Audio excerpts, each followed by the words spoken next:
नमस्कार विद्यार्थियों।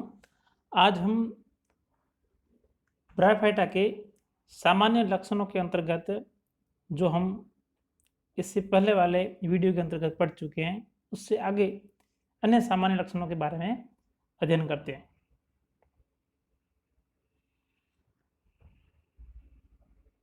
सबसे पहले हम देखते हैं सामान्य लक्षणों के अंतर्गत उनके वितरण के बारे में।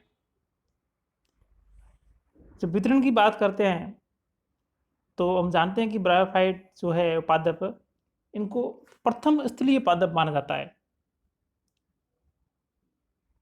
और ये पादप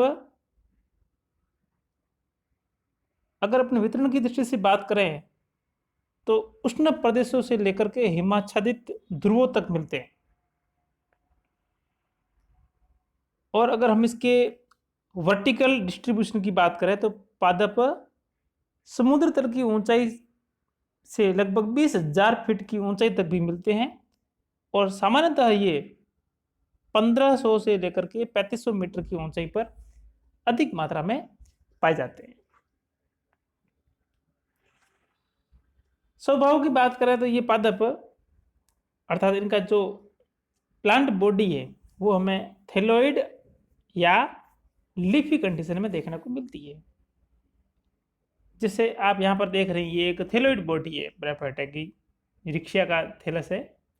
और पर्निल की बात करते हैं तो यहाँ पर हम एक स्पेग्नम ब्रायोफाइटा को देख रहे हैं, जिसके अंतर्गत पर्निल बॉडी होती है। अर्थात एक मुख्य अक्ष होती है और मुख्य अक्ष के चारों तरफ है जो हमें पत्तीनुमा उपांग दिखाई देते हैं। तो इस प्रकार से हम देखते हैं कि ब्रायोफाइटा में हमें स्वभाव की दृष्टि से दो प्रकार की जो प्लांट बॉडी दिखाई देती है, थैलोइड और लीफी। अब हम बात करते हैं इनके आवास की।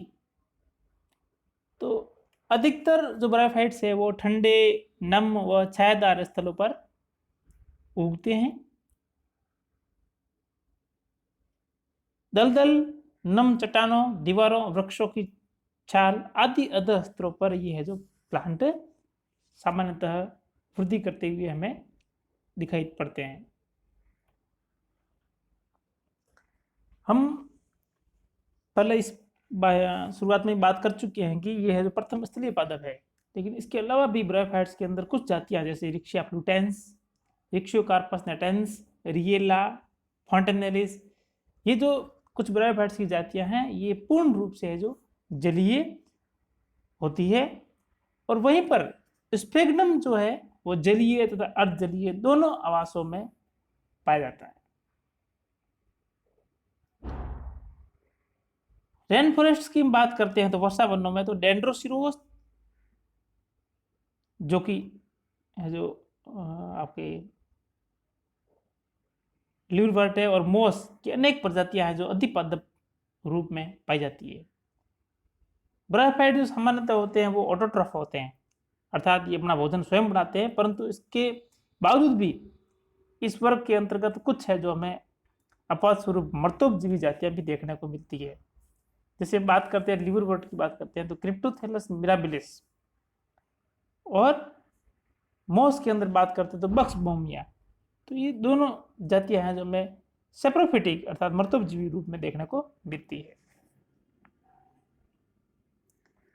ब्रायोफाइटा जो प्लांट्स है इनके जीवन चक्र के अंतर्गत हमें दो स्पष्ट पीढ़ियां देखने को मिलती है। एक होती है युग्मकोद्भिद पीढ़ी और दूसरी होती है बीजाणुोद्भिद पीढ़ी।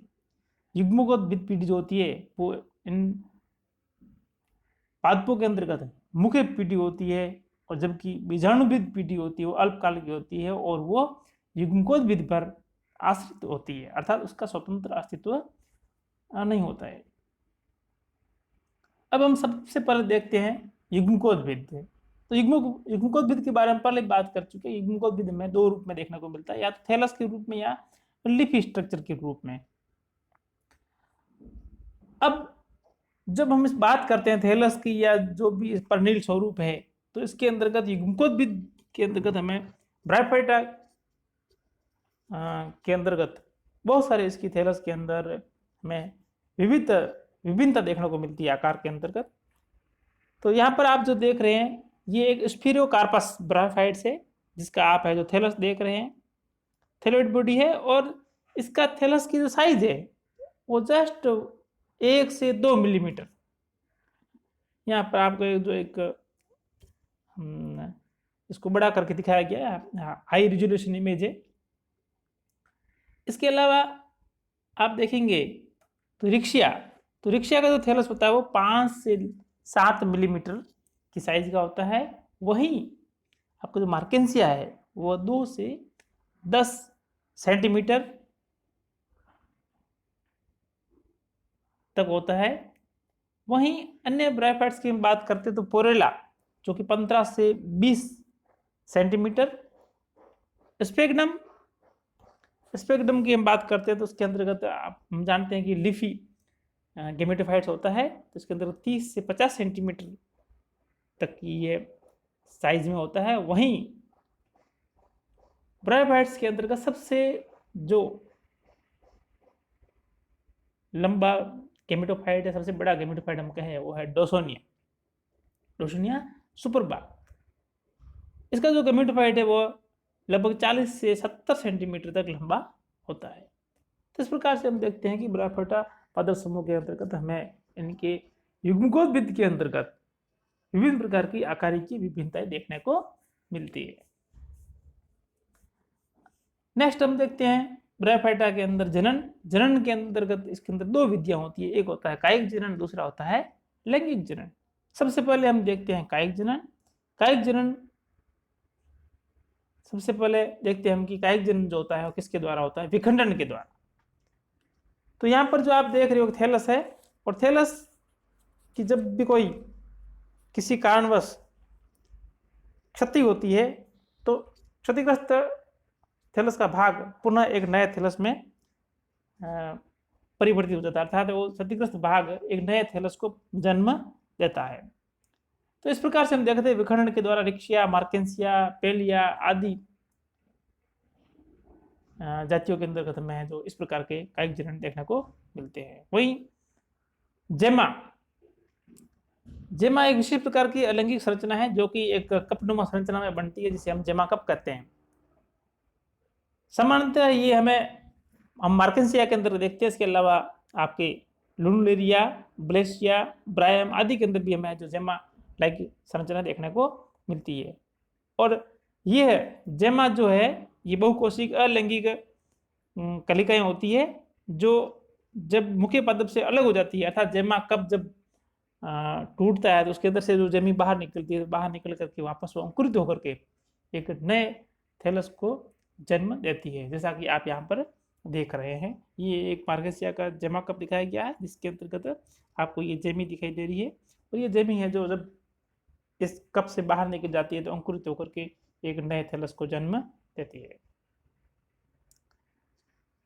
आगे है अपस्थानिक शाखाएं।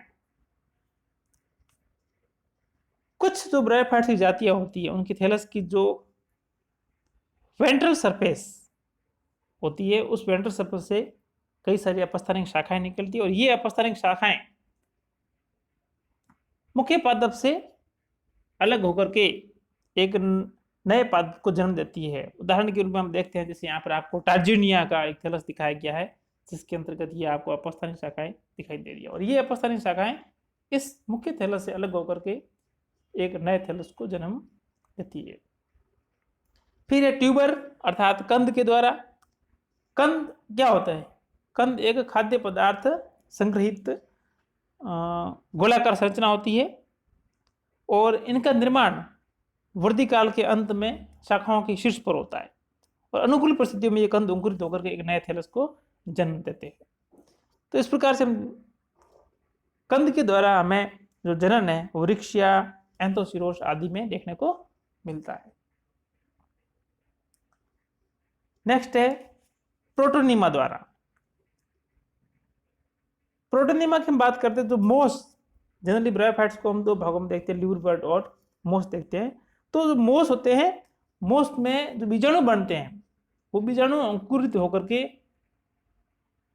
बहुकोशिक शाखित तंतुनुमा संरचना का निर्माण करते हैं। इस शाखित तंतुनुमा संरचना को हम प्रोटोनिमा कहते हैं, अर्थात प्रथम तंतु कहते हैं, और इस प्रोटोनिमा संरचना से ही बाद में युग्मकोद्भिद का निर्माण होता है।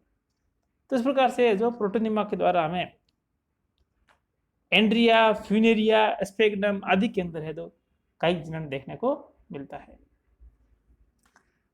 इसके अलावा कुछ अन्य है जो कायिक जनन के साधन है, उसके अंतर्गत है 9 शाखाएं, है ना। 9 शाखाओं से हमारा तात्पर्य अन्य के जो जंगरमेनियस कोर्स के जंगरमेनियस गण के सदस्य हैं उनके अंतर्गत जैसे स्पेगनम आदि में, है ना, नवाचार शाखाएं उत्पन्न होती है जो पृथक होकर के मात्र पादप से अलग होकर के नए पादप को जन्म देती है। पत्र प्रक्रियाएं, बल्बिल्स होती है जो बहुकोशी की संरचना होती है जो शाखाओं के आधारित भाग पर वायवीय स्थिति में उत्पन्न होती है, और ये है जो मात्र पादप से अलग होकर के एक नवीन थैलस का निर्माण करती है। फिर है आपके चिरस्थायी शीर्ष। ब्रायोफाइटा की कुछ जातियां ऐसी होती है जिसमें प्रतिकूल परिस्थितियों में थैलस का जो वृद्धि भाग होता है, अग्रबिंदु, है ना, वो अग्रबिंदु को छोड़ करके बाकी पूरा थैलस नष्ट हो जाता है। और ये जो शीर्ष बिंदु होता है, अग्रबिंदु, ये है जो प्रसुप्त अवस्था में रहते हैं, अनुकूल परिस्थितियां आने पर ये शीर्ष बिंदु वृद्धि करके पुनः एक नए थैलस को जन्म देते हैं। और इस प्रकार चिरस्थायी शीर्ष के द्वारा हमें जो रिक्शिया, क्रिप्टोमीट्रियम आदि ब्रायोफाइट्स के अंतर्गत कायिक जनन देखने को मिलता है।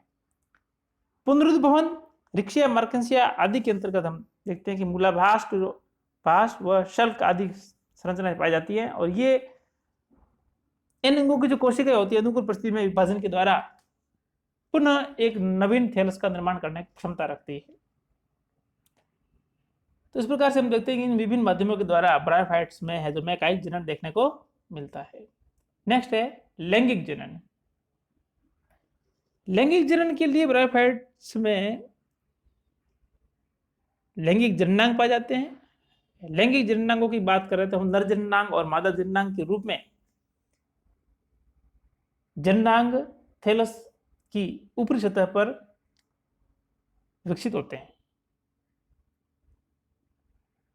नर जननांग को हम पुंधानी अर्थात एंथेरिडियम कहते हैं, जबकि मादा जननांग को स्त्रीधानी अर्थात आर्किगोनियम कहते हैं। तो ये है जो आपके एंथेरिडियम अर्थात पुंधानी है, और ये आपके स्त्रीधानी है। पुंधानी के अंदर नर युग्मक अर्थात पुंगनुओं का निर्माण होता है, और स्त्रीधानी के 2 भाग, नीचे फूले हुए भाग को हम अंडा कहते हैं, ऊपर वाले भाग, इस भाग को लंबी गिरवा होती है, इसको हम गिरवा भाग कहते हैं। अर्थात स्त्रीधानी के 2 भाग होते हैं, अंडा और गिरवा, और गिरवा के अंदर गिरवा नाल कोशिकाएं होती है जो 6 से लेकर के 9 तक होती है, और गिरवा भाग होता है वो 5 से 6 जो उदग्र पंक्तियों की कोशिकाओं के द्वारा निर्मित होती है। अंडा भाग में नीचे की तरफ एक बड़ा केंद्र जो आपको दिखाई, जैसे हम एग कहते हैं, और इसके ऊपर है जो एक आपको छोटी वेंट्रल कैनाल सेल दिखाई देती है। निषेचन के समय अंडानाल कोशिका और गिरवानाल कोशिकाएं डिक्लाइन हो जाती है, जिसके फलस्वरूप म्यूसिलेज का निर्माण होता है, और ये म्यूसिलेज है जो ऊपर की तरफ जाकर के कवर सेल्स को प्रेशर के द्वारा धकेलता है, जिससे यहाँ पर स्त्रीधानी का मुंह खुल जाता है, और इस खुले हुए मुंह में हम जानते हैं कि ब्रायोफाइटा में निश्चित जल आवश्यक है। जलधारा के साथ में आने वाले पुंगनु इस शीर्ष भाग से प्रवेश करते हैं, और बाद में ये पुंगनु एक पुंगनु है जो इस एग के साथ में फर्टिलाइजेशन करता है, जिसके फलस्वरूप है जो युग्मनज का निर्माण होता है। और युग्मनज बीजाणुभिद पीढ़ी की प्रथम कोशिका होती है, अर्थात युग्मनज आगे चल करके बीजाणुभिद का निर्माण करता है। बीजाणुभिद जो ब्रायोफाइट्स में होता है वो द्विगुणी संरचना होती है, क्योंकि लैंगिक जनन के फलस्वरूप निर्मित होती है, जबकि युग्मकोद्भिद जो होता है मुख्य पीढ़ी वो है जो अगुणित होती है। बीजाणुभिद पीढ़ी की प्रथम कोशिका हम पहले पढ़ चुके हैं कि लैंगिक जनन के फलस्वरूप बनने वाले युग्मनज ही बीजाणुभिद पीढ़ी की प्रथम कोशिका होती है। युग्मनज से बाद में भ्रूण का निर्माण होता है। बीजाणुद्भिद जो होता है, इस बीजाणुद्भिद के अंदर 3 भाग में देखने को मिलते हैं। थैलस के अंदर जो फंसा हुआ भाग होता है उसको पाद या फूट कहते हैं, और ऊपरी भाग जो गोलाकार भाग होता है उसको हम कैप्सूल कहते हैं। ये आपके पाद भाग है जो थैलस के अंदर फंसा हुआ है, ये ऊपरी भाग है जो कैप्सूल है, और इन दोनों भाग को जोड़ने वाले भाग को हम बोलते हैं सिट्टा। तो सिट्टा का काम है कि कैप्सूल और फूट के बीच में खाद्य पदार्थों का संचरण करना, और फूट है जो थैलस से जल एवं खनिज लवणों का अवशोषण करके सिट्टा के माध्यम से कैप्सूल को प्रोवाइड करता है। तो यहाँ पर आप देख रहे हो मार्केंसिया का बीजाणुद्भिद है, ये है जो आपकी रिक्शा का बीजाणुद्भिद है। रिक्शा के बीजाणुद्भिद के अंतर्गत हमें फूट और सिट्टा जैसी संरचना देखने को नहीं मिलती है, अर्थात जो कैप्सूल होता है वो थैलस के अंतर्गत पूरी तरह से है जो फंसा हुआ रहता है। और ये जो तीसरा जो आपको बीजाणुद्भिद दिखाई दे रहा है, ये है जो स्पेग्नम का बीजाणुद्भिद है।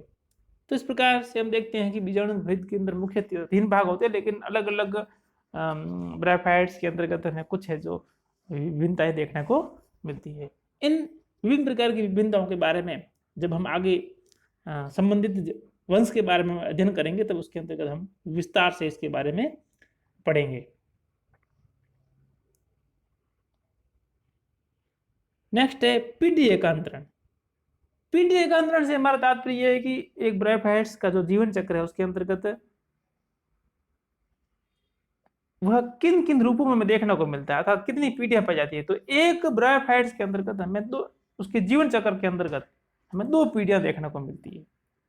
मुख्य पीढ़ी हम पहले ही पढ़ चुके हैं कि मुख्य पीढ़ी जो होती है वो आपकी होती है युग्मकोद्भिद, और युग्मकोद्भिद के ऊपर जो आश्रित पीढ़ी होती है उसको हम बोलते हैं बीजाणुद्भिद पीढ़ी।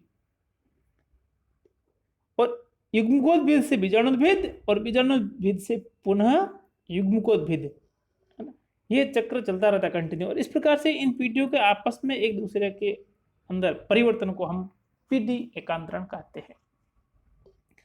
युग्मकोद्भिद जो अगुणित होता है उसके ऊपर है जो लैंगिक जननांग अर्थात पुंधानी और स्थिरधारणी का निर्माण होता है। पुंधानी के अंतर्गत नर युग्मक पुंभणु बनते हैं और स्थिरधारणी के अंतर्गत मादा युग्मक अर्थात अंड का निर्माण होता है। और निषेचन की प्रक्रिया के फलस्वरूप जो युग्मनज बनता है वो युग्मनज बीजाणुद्भिद की प्रथम कोशिका होती है, अर्थात युग्मनज के अंकुरण से बीजाणुद्भिद का निर्माण होता है। और बीजाणुद्भिद के अंतर्गत कैप्सूल भाग में जो बीजाणु मात्र कोशिकाएं होती है 2n, उनके अंतर्गत मियोसिस होता है, सूत्रीय विभाजन, जिसके फलस्वरूप बीजाणु बनते हैं।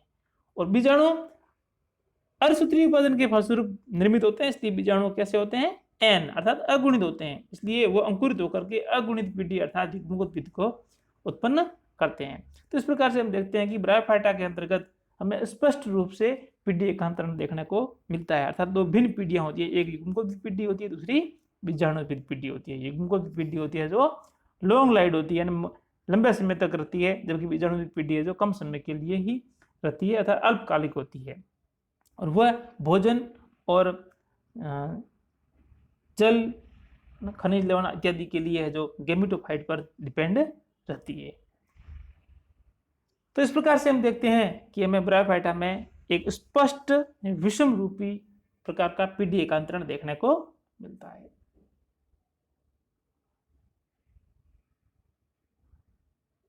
धन्यवाद।